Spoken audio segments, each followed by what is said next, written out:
question 1. The term abnormal implies deviation from what is normal, which can label individuals as defective or fundamentally different, reinforcing social distancing and shame.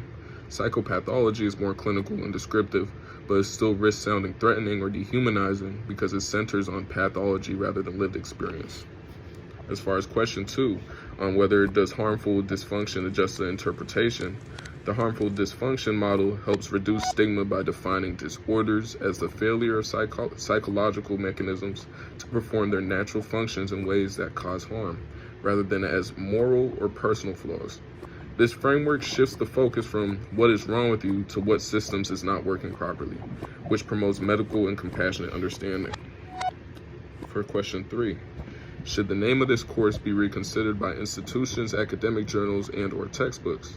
Honestly, I think yes, because courses and journal titles shape how students and the public conceptualize mental illness, and stigmatizing language can reinforce bias in academic settings. Using more neutral and science-based terminology can promote a more respectful and accurate understanding of psychological disorders. And then question 4, what would a replacement term for abnormal psychology be in psychopathology? A stronger replacement would be clinical psychology of mental disorders, or psychology of mental health and disorders, which focuses on conditions rather than labeling people. While psychopathology is better than abnormal, it still centers pathology and may benefit from being paired with language emphasizing health and recovery. And then for number 5, what is one other way besides changing terminology that stigma can be reduced?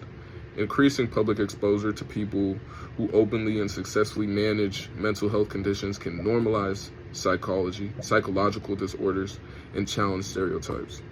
Education that emphasizes prevalence, treatability, and neurobiological foundations also reduce the tendency to blame or fear those affected.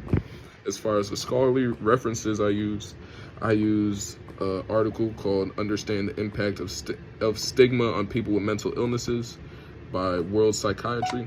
I also use Psychology's Expanding Concepts of Harm and Pathology by the Psychological Inquiry, and I also use The Concept of Mental Disorder on the Boundary Between Biological Facts and Social Values by the American Psychologist.